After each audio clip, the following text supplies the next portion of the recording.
Amigos televidentes, iniciamos las entrevistas. Saludamos cordialmente al doctor Juan Sebastián Roldán, secretario particular de la Presidencia de la República, quien le damos la más cordial bienvenida en la ciudad de Cuenca, nuestros estudios en la ciudad de Cuenca. Bienvenido, señor secretario, gracias por estar con nosotros. Muchas gracias por la invitación.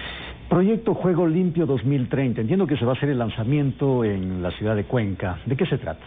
Así es, Fernando. Hoy día lanzamos uno de los proyectos más importantes y agresivos que ha tenido el Ecuador al respecto del deporte. Es un proyecto que va a proyectar al Ecuador hacia los próximos 10 años y un proyecto que va a combatir las drogas en las canchas de nuestro país. Vamos a hacer más de 1000 canchas en todo el Ecuador y vamos a trabajar en conjunto, como ya ha hecho este gobierno, con distintas instancias, en este caso con la Federación Ecuatoriana de Fútbol, con la sociedad civil, para en esas canchas implementar escuelas y tener alrededor de 200,000 niños en escuelas, no solamente aprendiendo fútbol, sino valores, rechazando la violencia, una lucha además en esa formación contra el abuso sexual, contra el abuso contra las mujeres, y en un trabajo tanto para niños como para niñas.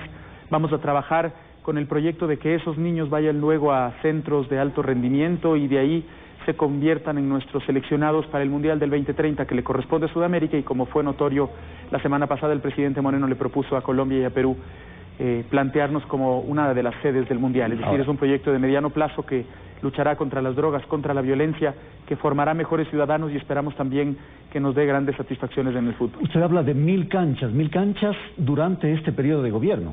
1000 canchas durante este año. Terminaremos la construcción desde hoy hasta el próximo septiembre. Ya hoy día se están contratando 100 canchas, están en construcción alrededor de 35 e inauguraremos las primeras a final de este mes. Usted citó el tema de la posibilidad de hacer este mundial de fútbol de forma conjunta con Perú y con Colombia, pero esto ya ha generado desde este momento algunas críticas por un lado y por otro algunas personas que están de acuerdo. Dicen, bueno, vamos hacia un mundial, pero hay otros temas más urgentes, el empleo, la situación de la economía, de la salud en el Ecuador, que son prioritarias. ¿Qué contesta usted ante eso? Nosotros tenemos que entender para qué se generan este tipo de eventos, y este tipo de eventos, por ejemplo, generan enorme cantidad de plazas de empleo. La inversión que se tiene que hacer para un mundial más o menos ronda entre 6.000 y 8.000 millones de dólares. Si lo hacemos entre 3 países, calculamos entre 2 y 3.000 millones de dólares por país en 10 años. Si es que hay una buena planificación económica, si se trabaja de la mano del sector privado, si es que esas adecuaciones generan trabajo en la construcción, todo eso va a ser positivo para el país, pero sobre todo cómo el Ecuador se ve ante el mundo. Un país ordenado, un país bueno, un país en el que merece la pena recibir turismo. La posibilidad de un mundial no solamente es la felicidad de los ecuatorianos viendo el fútbol, sino sobre todo es la posibilidad de los ecuatorianos mostrándonos ante el mundo, y si podemos mostrarnos en un trabajo con otras naciones, sin duda alguna merece la pena. Doctor, otro tema, y que ha sido justamente motivo de un llamado, de un pedido por parte del defensor del pueblo de Colombia, en torno a la posibilidad de crear un corredor humanitario para aquellas personas que están de alguna manera estancadas y que tienen sus familias en Perú o en otros países. ¿Se ha decidido ya la posibilidad de que Ecuador abra este corredor? Nuestra primera preocupación, Fernando, son los ecuatorianos que viven en Ecuador y los extranjeros que viven en el Ecuador. Desde la decisión del presidente Moreno de imponer una visa, pasaron de entrar entre 2.500 y 7.000 personas al día a 20 personas al día con la visa. Nosotros lo que estamos haciendo es limitando la entrada de personas porque ya no podíamos garantizar el bienestar de esas personas en el país con los limitados recursos que tenemos. Y a partir de eso es que garantizamos trabajo, cobertura social para quienes vivimos en el Ecuador, con la certeza de que las personas que quieran venir serán recibidas con los brazos abiertos en tanto y en cuanto cumplan con la normativa que nosotros hemos planteado. El corredor humanitario es una posibilidad, lo están analizando los ministros, pero nuestra primera preocupación son los ecuatorianos y los extranjeros que viven en el Ecuador. Y a propósito del tema de empleo-desempleo, ¿usted tiene alguna referencia en torno a cifras de cómo está la situación en el país, que, insisto, es una situación compleja y preocupante? El empleo es la mayor preocupación de este gobierno. El presidente, el 24 de mayo de este año, en el discurso que dio, dijo claramente que la preocupación de nuestro gobierno es de empleo, trabajo y oportunidades. Sobre eso estamos trabajando. Las cifras de empleo son cifras que más o menos se mantienen a pesar de la difícil situación que nosotros enfrentamos, pero para nosotros la cifra no es lo importante, Fernando. Para nosotros es importante generar condiciones para que las personas que no tienen trabajo lo tengan, y por eso pronto presentaremos una reforma laboral en la que, garantizando las condiciones de trabajo y las garantías que tienen las personas que tienen trabajo hoy día, preservaremos la situación laboral hoy. pero vamos a buscar una nueva situación para que aquellos que no pudieron entrar por las barreras de la norma actual puedan acceder a un trabajo. Esa es nuestra obligación, y en conjunto con muchísimos actores de la sociedad civil en el Acuerdo Nacional es que hemos preparado un texto con criterios claros que de nuevo beneficiarán a las personas que no tienen trabajo. La única forma de combatir el desempleo es abrir posibilidades para que las personas quieran contratar, y esas personas que quieren contratar tienen que encontrar a los ecuatorianos y ecuatorianas que hoy día necesitan trabajo. Sin duda alguna ese es un drama que nosotros entendemos que es una de las prioridades del país. ¿Cuándo se entregará esta reforma laboral? En las próximas semanas. Las próximas semanas, no hay una fecha definida. No, estamos terminando de afinar tanto los temas laborales como también los temas tributarios. Será parte de todo un gran proceso para simplificar procesos tributarios también y para poder sanear la situación fiscal. No es sencilla la situación económica que atraviesa el país, y sobre ese criterio es que el gobierno responsablemente está haciendo los cambios estructurales que el Ecuador demanda. ¿Se viene, dentro de esta reforma tributaria, se viene un incremento del porcentaje del IVA? Todavía no hay una definición, como hemos dicho en distintas instancias al respecto de los impuestos. Nosotros estamos afinando cuáles son aquellos que tienen que desaparecer. Tenemos más de 500 tributos en el país y hay que desaparecer algunos que son absurdos. Lo que hay que hacer es simplificar, hay que facilitar. La gente tiene que saber cuáles son los 5, 10, 15 impuestos que tienen que pagar, cómo eso se ordena y al mismo tiempo cómo nosotros garantizamos que el Estado y la caja fiscal pueda acceder al dinero para dar vivienda, para poder dar salud, para poder dar educación. La responsabilidad significa pensar en el bolsillo de los ecuatorianos y la responsabilidad significa pensar en el bolsillo del Estado, de tal manera que nosotros cuidamos el servicio que entregamos y al mismo tiempo cuidamos a los ecuatorianos. También ha habido un muy importante trabajo de limpieza de los costos que el Estado estaba afrontando. Lamentablemente ha tenido que salir mucha gente del sector público, pero si ellos duplicaban el trabajo, triplicaban el trabajo de una sola persona, esa duplicación o triplicación estaba impidiendo que un niño tenga acceso a educación, tenga acceso a mejor calidad de salud, y por eso la responsabilidad de gobernar es hacer lo correcto, es hacer lo necesario, cuando muchas veces no necesariamente es lo popular.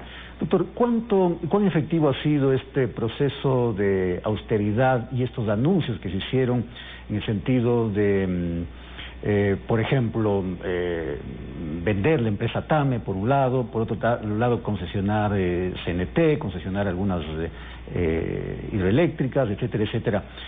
¿Cómo ha marchado este proceso? Permítame separar su pregunta en dos.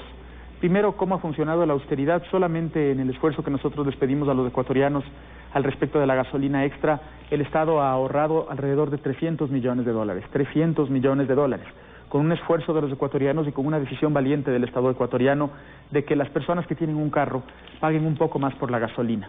¿A dónde va ese dinero? A la educación, a la salud, a la vivienda, a nuestros niños, a las personas que más necesitan. Y en segundo lugar, el Estado ecuatoriano ha sido claro: nosotros no vamos a vender empresas, nosotros vamos a concesionarlas, vamos a delegar la administración de algunas de ellas, pero eso no se hace de la noche a la mañana, eso se hace responsablemente. Hay que saber exactamente cuál es el servicio que estamos brindando, cuánto cuesta ese servicio para el Estado, para por un lado generarle ahorro al Estado y por otro lado generar mejor servicio para los ciudadanos. No es que eso se hace enseguida, y al mismo tiempo nosotros estamos seguros de que cuando lo hagamos, el Ecuador habrá visto cómo transparentemente podemos mejorar las condiciones de servicio y generar un ahorro importante para el Estado y para los ecuatorianos. Pero los procesos todavía no se han iniciado, es decir, algunos de ellos simplemente sí. Anuncios. En algunos de ellos sí, claro, se está contratando banca de inversión para que esta banca de inversión nos diga exactamente qué es lo que el servicio que se podría brindar, cuánto cuestan estos servicios y sobre esa base qué es lo que nos podrían ofertar quienes se candidatizarían en un concurso público y abierto para poder recibir esa delegación de la administración. Muchos de los procesos están bastante avanzados, pero no podemos estar nosotros todo el tiempo anunciándolos porque eso puede complicar precisamente la solidez, la limpieza del proceso en adelante. Tengo en mis manos Diario Expreso, que entre otros titulares dice: la deuda pendiente que deja Santiago Cuesta, a propósito de la salida del consejero presidencial. Dice: el ahora consejero causó incendios que Moreno tuvo que apagar. Su salida, creen en Carondelet, no será completa. Si bien es cierto, hubo un decreto para crear este cargo de consejería, pero ese decreto igual fue derogado con la salida de Cuesta.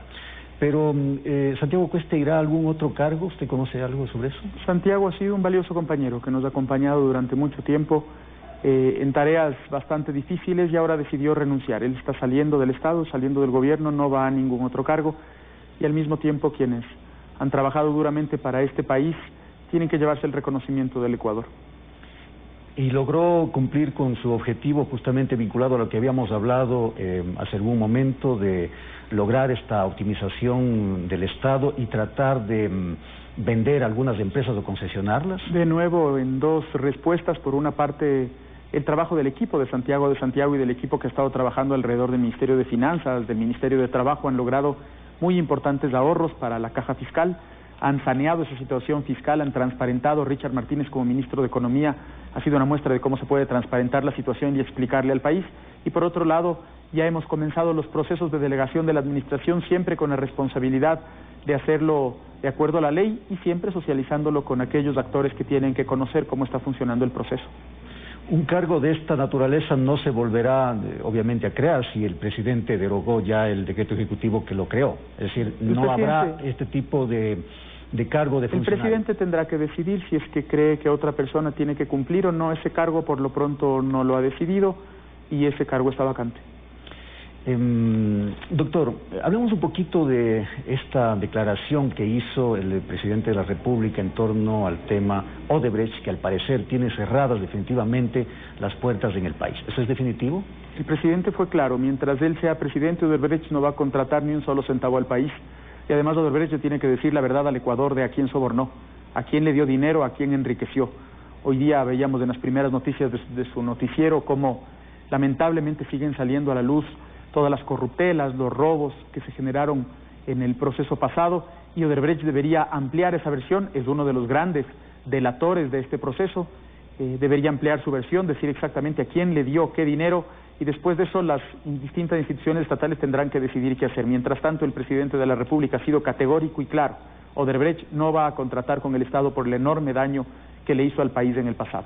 Pero en este momento, paralelamente, Odebrecht y gente de la Procuraduría está sentada en una mesa tratando de alguna manera determinar o negociar y resarcir en algo lo que Odebrecht pagó por coimas. Nosotros, ¿cómo entender nosotros somos muy respetuosos de lo que hacen los otros poderes del Estado. Como usted sabe y la gente conoce, la Procuraduría del Estado es independiente, la Fiscalía es independiente, la Contraloría es independiente, el gobierno es independiente de ellas. Pero el presidente de la República es claro: mientras él sea presidente, Odebrecht no contrata un centavo con el gobierno ecuatoriano, más allá de los acuerdos que se generen. Por tal razón, si las otras instituciones del Estado quieren llegar a acuerdos con Odebrecht, el que vuelva a contratar en el país no puede estar en la mesa, porque mientras el presidente Moreno sea presidente de la República, los señores de Odebrecht no contratarán con el Ecuador. Una cuestión final, señor secretario. Este evento por el Juego Limpio, proyecto Juego Limpio 2030, cuéntenos un poquito. Va a estar, entiendo, el presidente de la República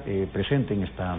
Va a estar el presidente de la República, el presidente de la Federación Ecuatoriana de Fútbol, muy importantes actores del fútbol ecuatoriano y de la lucha contra las drogas del Ecuador, de la lucha contra la violencia. La intención es crear una política pública, crear un proyecto que al mismo tiempo que les brinda a los niños la felicidad de aprender un deporte en las tardes, en los lugares más complicados al respecto de por ejemplo, el consumo de la droga H, en lugar de que los chicos estén en la calle, no tengan que hacer, que estén aprendiendo fútbol con escuelas armadas por la Federación Ecuatoriana de Fútbol, con apoyo internacional. Ya iremos anunciando todo lo que se ha ido logrando. Vayamos nosotros formando mejores ciudadanos, dándoles valores en esa formación, complementando el trabajo de la educación pública, generándoles las condiciones para entender que la violencia nunca es el camino para salir, fortaleciendo los valores más lindos del deporte, ¿no? La posibilidad de luchar para conseguir un objetivo, la competencia como elemento de equipo, y al mismo tiempo la lucha frontal contra las drogas, con la información que estos chicos tienen que tener de ese veneno que significa la droga para ellos todos los días, y luego con un objetivo y un sueño, y es que los mejores vayan formándose en centros de alto rendimiento, en trabajo conjunto de la Federación y el Estado, y luego la Federación ya armando pequeñas selecciones, sub-10, sub-12, sub-14, sub-16, sub-18, y con esos chicos de la sub-10, de la sub-12, de los 8 años, ir soñando que ellos sean los próximos seleccionados del país de aquí a 10 años. Este proceso es exactamente el que se hizo en Alemania, el que se hizo en Bélgica, el que se hizo en Islandia, el que se hizo en Sudáfrica. Y miren los resultados que han tenido esos países, no solamente en términos futbolísticos, que son importantes por supuesto, pero sobre todo en términos de lucha contra las drogas, de mejor convivencia. Nosotros creemos que el trabajo conjunto del gobierno, la Federación Ecuatoriana de Fútbol, la sociedad civil, comandados por un presidente que dialoga, van a dar grandes resultados pronto para los ecuatorianos. Gracias, doctor. El doctor Juan Sebastián Roldán, secretario particular de la Presidencia de la República. Vamos a hacer una pausa, al volver.